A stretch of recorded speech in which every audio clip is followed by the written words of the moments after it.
terhormat Bapak Pengampu Mata Kuliah Tafsir Ayat Tarbawi, yaitu Bapak Al-Ustadz Al-Mufadhol.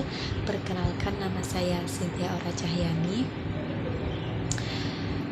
mahasiswa semester 3 UIN STS Jambi, program studi Tadris Bahasa Inggris dengan NIM 205220004.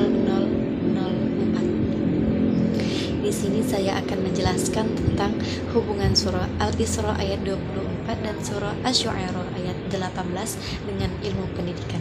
Berikut videonya, selamat menyaksikan. Kata pendidikan adalah terjemahan dari bahasa Arab, yakni robba yurabbi tarbiyatan. Kata tersebut bermakna pendidikan, pengasuhan, dan pemeliharaan. Dalam Al-Quran banyak dijumpai ayat yang mempunyai arti yang sama. Dengan pengertian tadi, ayat-ayat tersebut dapat dilihat pada surah Al-Isra ayat 24. A'udzu billahi minasy syaithanir rajim.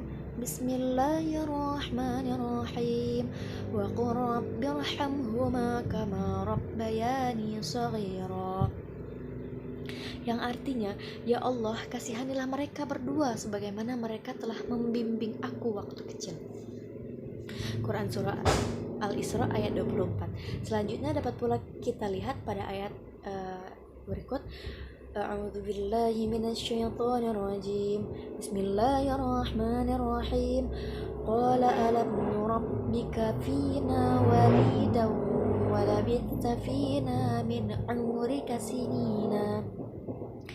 Yang artinya, Fir'aun menjawab, bukankah kami telah mengasuhmu di antara keluarga kami waktu kami masih kanak-kanak dan kamu tinggal bersama kami beberapa tahun dari umurmu.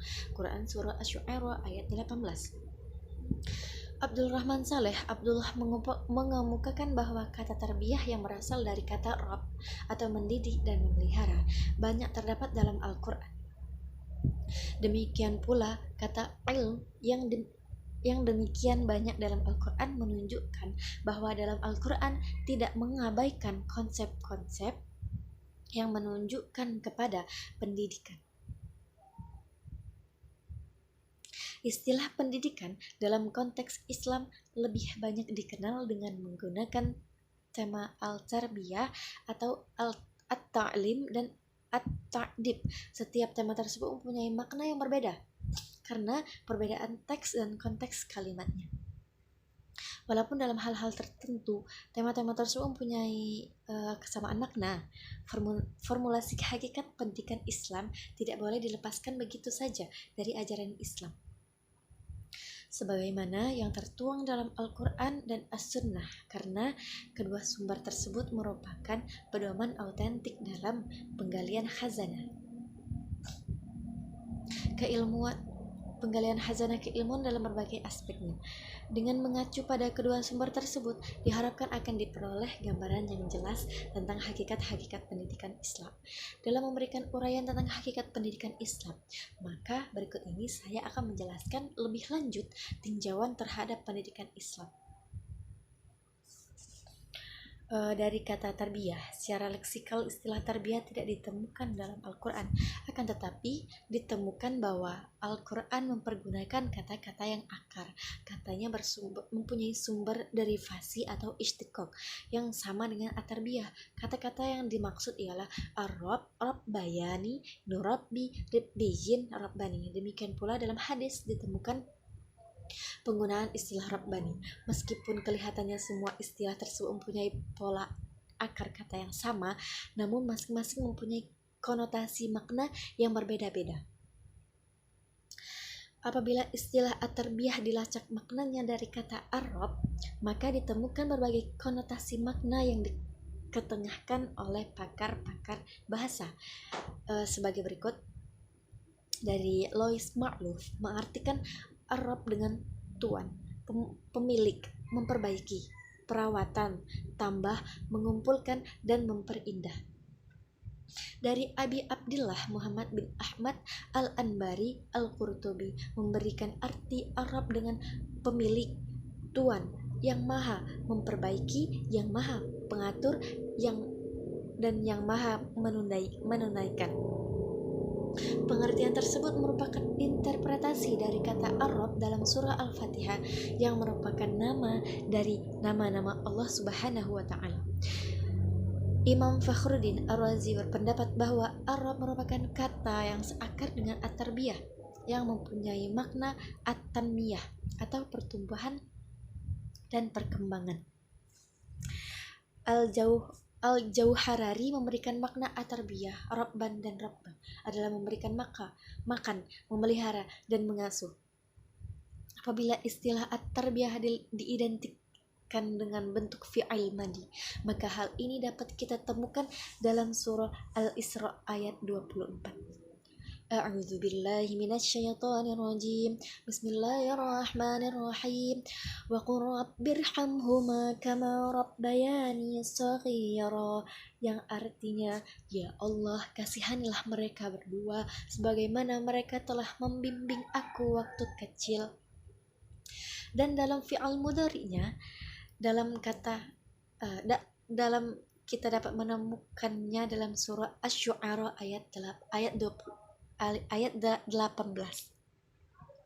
Bismillahirrahmanirrahim. Qala alam nurabbika fina walidan wa labista fina min umrika sinina, yang artinya, Fir'aun menjawab, bukankah kami telah mengasuhmu di antara keluarga kami? Maka, waktu kamu masih kanak-kanak dan kamu tinggal bersama kami beberapa tahun dari umurmu. Dari kedua ayat tersebut, maka istilah at-tarbiyah mempunyai arti mengasuh, menanggung, memberi makan, mengembangkan, memelihara, membesarkan, mempertumbuhkan, memproduksi, dan menjinakkan. Hanya saja dalam konteks kalimat dalam surah Al-Isra di atas bermakna lebih luas, yakni mencakup aspek jasmani dan rohani. Sedangkan dalam surah Asy-Syu'ara hanya mencakup aspek jasmani saja.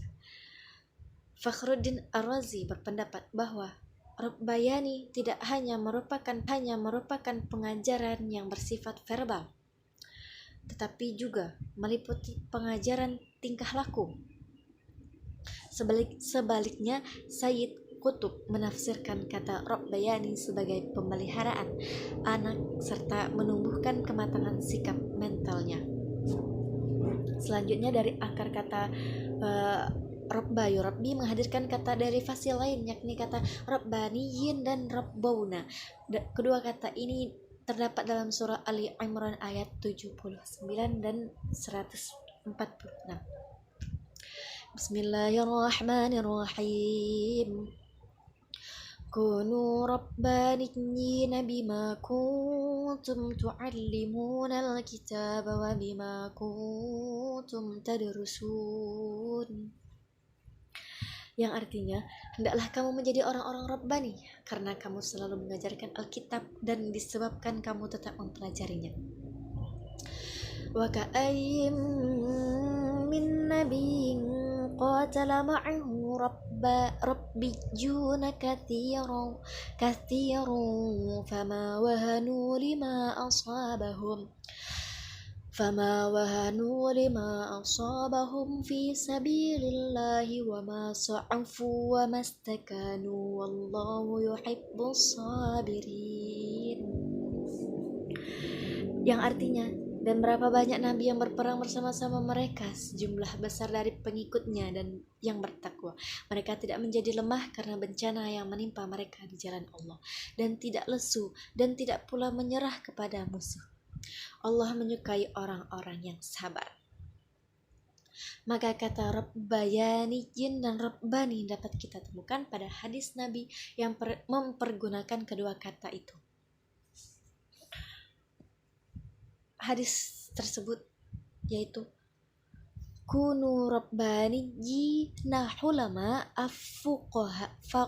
fuqaha a'lama'a wa yuqalu rabbaniyul ladzi yurabbit nasa bisyagharil ilmi qabla kibari, yang artinya, jadilah kamu para pendidik yang penyantun, ahli fikih dan berilmu pengetahuan. Dan dikatakan sebagai Rabbani apabila seseorang telah mendidik manusia dengan ilmu pengetahuan, mulai dari kecil-kecilnya sebelum mengajarkan ilmu yang tinggi. Hadis riwayat Bukhari dari Ibnu Abbas.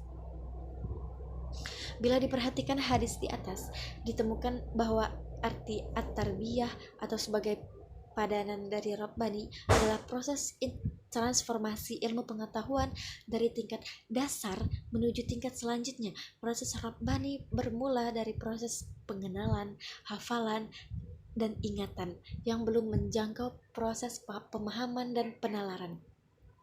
Sebaliknya, apabila diperhatikan pengertian at-tarbiyah dengan mengacu kepada pengertian yang terdapat dalam surah Ali Imran di atas yang tadi merupakan arti dari Rabbaniyin dan Ribbiyun, maka tarbiyah dipahami sebagai proses transformasi ilmu pengetahuan dan sikap kepada anak didik dengan proses tersebut.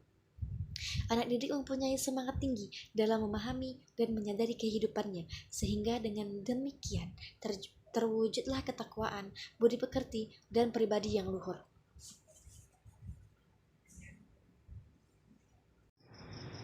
Demikianlah penjelasan tafsir surah Al-Isra ayat 24 dan surah Asy-Syu'ara ayat 18 dari saya. Lebih dan kurangnya saya mohon maaf. Terima kasih sudah menonton. Wassalamualaikum warahmatullahi wabarakatuh.